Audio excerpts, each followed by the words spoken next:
E aí, meus bidos reinadores, e aí, meus bidos endemoniados.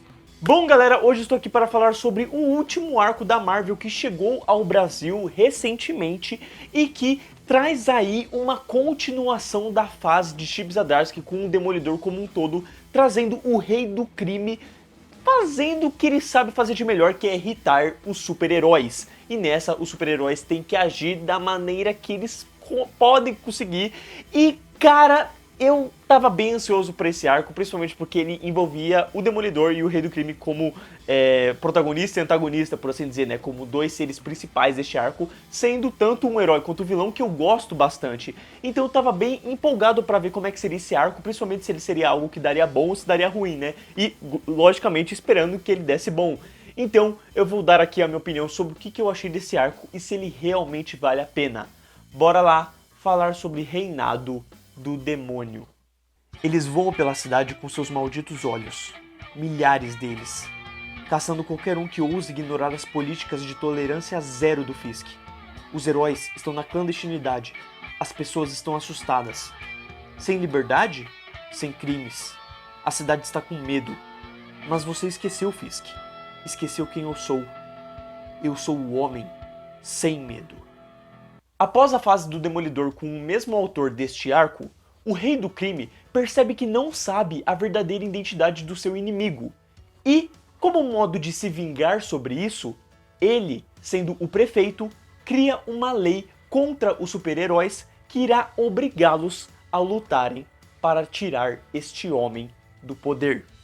A partir disso, os heróis mais urbanos, incluindo Homem de Ferro e Capitão América, se unem para combater essa lei contra as ações heróicas que lembra bastante o arco Guerra Civil, só que dessa vez com todos os heróis lado a lado.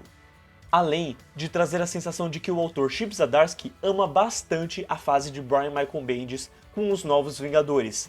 Ele só troca a Mulher-Aranha pela Mulher Hulk e descarta tanto o Wolverine quanto qualquer X-Men por conta do que está acontecendo em Krakoa. Desculpa essa que eles arrumam fácil e já dão partida com a trama para com os heróis que irão se refugiar do governo ou serão pegos de surpresa, como o próprio Cavaleiro da Lua, o que me faz questionar se a sua edição bimestral será afetada com o que ocorreu aqui neste arco, porque claramente o que acontece com o Homem-Aranha será afetado de alguma forma na sua mensalidade, porque do nada o Miles Morales aparece com um novo uniforme que eu desconhecia, eu só sabia por causa de notícia, mas assim, eu não tenho o quadrinho que o Miles muda de uniforme. E também, o Peter Parker não está aqui como Homem-Aranha. Quem está aqui como Homem-Aranha é o clone dele, o Ben Reilly. Então, eu fiquei em dúvida em como tudo isso aconteceu. Será que essa edição aqui explica? De qualquer forma, esses leves pormenores em nada afetam a trama. Mas se você já tiver algum conhecimento, o impacto é maior. Eu mesmo, por já ter lido Os Campeões, me senti bem mais feliz e imerso na leitura ao rever os heróis que eu já havia me aprofundado. Da mesma forma que por eu ter lido um pouquinho dos Vingadores do Bendis e ter assistido as séries da Marvel com a Netflix, me senti bem em casa vendo os defensores que eu conheço trabalhando juntos. Portanto, o conhecimento enriquece a obra. Entretanto, ela se sai muito bem como história mesmo, sozinha. Os personagens têm interações e discussões muito boas, a ideia da história tem sentido e mesmo que você odeie o Fisk, você compreende a sua motivação e o porquê da população de Nova York aceitar a nova lei. Da mesma forma que segue fácil com uma leitura ágil, dinâmica e que poucas vezes tira um tempo para respirar, o que pulando para as edições finais me dá um leve incômodo pela sensação de que faltou trabalhar mais a luta pela presidência e a resolução que soa levemente apressada, mas que se você tem a base de tudo que foi desenvolvido na fase do Demolidor, você sai bem mais satisfeito. Então assim, se você pode ler esse arco sem ter lido várias séries da Marvel Comics, eu já acho que você não pode ler esse arco sem ter lido a última fase do Demolidor, principalmente a fase que eu comentei aqui no canal volume por volume, porque boa parte dela tem importância para o arco como um todo. Os verdadeiros protagonistas são exatamente o Matt Murdock, o Wilson Fisk e os parentes de cada um desses personagens.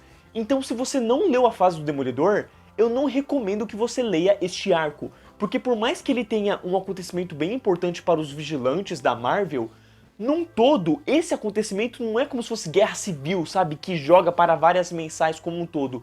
Ele deve jogar alguma coisa para as mensais, mas num geral, eu acho que não vale a pena você ler porque você não vai conseguir sentir a emoção da melancolia, do arrepio, de realmente, sabe, entender com todas as letras o que está acontecendo na história. O que deixa ainda mais claro que o volume 7 da fase do Chip Zdarsky com o Demolidor não foi o final definitivo. Então, isso de certa forma ameniza o fato de que não foi o final e que aquele final parecia inconclusivo, mas não era, porque a conclusão vem aqui, mas ainda assim não tira o fato de que aquele volume 7 foi realmente o mais fraco da fase do Chip Zdarsky com o Demolidor. Retornando para a trama, eu gosto bastante dos diálogos, tanto aqueles que só funcionam em quadrinhos porque na vida real ficaria piegas, já que o Chip prepara legal a favor dessa frase, quanto as falas de heróis com viés para liderança que motivam tanto os personagens quanto o leitor para comprar a sua causa. E ainda assim, o arco nunca perde a noção de perigo, de que a qualquer momento pode piorar, fazendo determinadas críticas à política como um todo, vale dizer, e ainda assim trazendo um final satisfatório, com aquela pegada de ser o fim para tudo o que aconteceu com o Demolidor, mas também como uma abertura para diversas brechas que foram deixadas pelo Rei do Crime a partir de suas ações. Tanto que há uma edição final com 3 histórias curtas que focam para cada lado e que vão caindo de qualidade por edição, por história curta, seja num roteiro que vai ficando menos interessante ou numa ilustração que fica cada vez menos legal de se acompanhar. O que é totalmente o contrário da ilustração deste arco principal. Ilustração esta que já foi vista durante a fase do Demolidor e que já foi elogiada bastante até por este canal, mas que aqui inova de tal maneira que vai me levar a elogiar ainda mais do que apenas incrível pra dedéu. Sim, eu estou falando de Marco Checchetto, homem que não só sabe desenhar muito bem seus heróis e seus movimentos na cidade, seja pulando pelos arranha-céus ou lutando, como inova ao ir além e deixá-la ainda mais cinematográfica quando trabalha o uso de foco e desfoco como se fosse uma câmera, ainda utilizando essa técnica para representar a visão borrada da personagem que está meio ferida, desacordada. Por fim, vou te falar, o cara encontrou o auge para deixar todo mundo maravilhoso nessa HQ. Eu literalmente casaria com todos os heróis desse quadrinho, principalmente a Mulher Hulk, o Matt sem a máscara, o Reed e a Sue, que roubam a cena visualmente falando. Sobre os 2 volumes agora, ambos têm uma folha com uma espessura fortificada e também uma capa com o verniz localizado. Nenhum dos dois traz algum extra, um prefácio, algo do tipo para que agregue a nossa leitura como um todo, de uma maneira que pelo menos eu gostaria, né? Tá, tem até um prefácio, mas não é tipo do Chip Zdarsky, né? É só do editor da Panini como um todo, que tem todo o volume da Panini como um todo. E, se tratando dos erros, o volume 2 acerta bem mais que o primeiro. No caso, o primeiro é esse e o volume 2 é esse. Ele acerta bem mais. Na página 3 do volume 1, há um risco azul de leve no terceiro quadro de pensamento. Na página 13, simplesmente parece que passaram uma borracha no sexto balão da página. Na página 65, há um risco no terceiro balão do primeiro quadro. Na página 89, há um risco bem superior na página que passa até pela cabeça do Demolidor. E na capa de trás, parece que a HQ ricocheteou uma bala, porque tem um leve buraco aqui que não fui eu que fez aquilo não. O único erro do volume 2 está no segundo parágrafo do prefácio, onde o autor da Panini diz a palavra todo para a trama, quando deveria ser toda a trama, e não todo a trama. O Reinado do Demônio é um arco que não se arrisca muito, ele não vai ser marcante, principalmente pelo fato de que ele pega vários elementos que já deram certo, indo de fases que foram lançadas há mais de uma década até a própria inspiração na série do Demônio feita pela Netflix.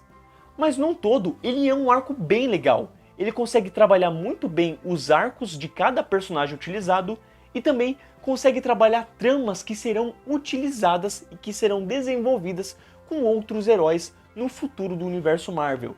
Especificamente eu falo do Luke Cage. Foi realmente bem agradável ver as repercussões de suas ações durante esses volumes e que eu espero ver ainda mais em futuros volumes. Então, galera, essa é a minha opinião sobre o reinado do demônio como um todo, sobre este arco completo aqui, com o Demolidor, o Wilson Fisk, e o que esses personagens acabam causando para os outros heróis do universo Marvel. Eu realmente gostei bastante de ver isso. É sempre muito legal ver o Demolidor interagindo com os outros heróis, o que o Wilson Fisk consegue causar realmente para as pessoas, e ainda sendo um prefeito, né, para o povo de Nova York. Eu acho que isso funciona bastante.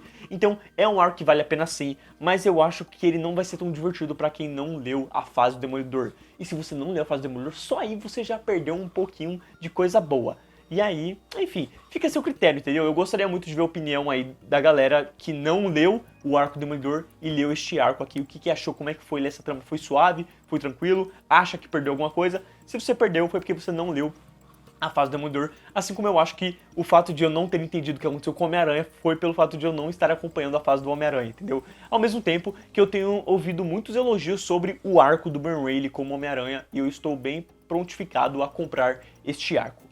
De qualquer maneira, eu quero saber qual é a opinião de vocês sobre este arco, para quem leu o arco como um todo, e quem não leu, fica a seu critério se você vai ler ou não, e aí depois você volta aqui e comenta o que você achou, porque eu quero realmente saber o que você achou, o que você concorda e discorda do que eu abordei e comentei aqui, beleza? Muito obrigado por assistir esse vídeo até o fim, valeu, falou!